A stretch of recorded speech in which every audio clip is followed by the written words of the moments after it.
How to delete messages in Facebook. Hello guys, this is Atticus and welcome back to another tutorial video.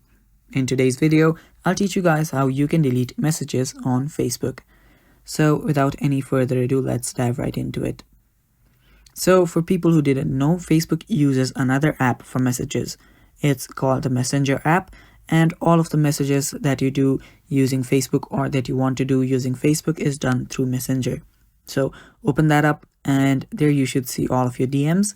Open one DM up and let's say I just send my friend this. Now, if you want to delete this very message, what you'll need to do is you'll need to long press on that message and there you will see different options.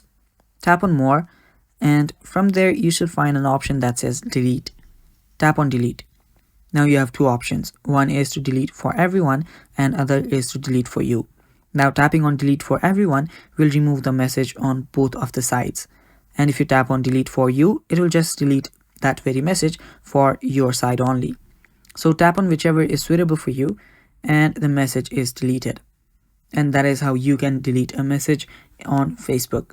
And yeah, that is basically all for today's video as well. Thanks for watching guys. Stay tuned for more and bye bye. Take care.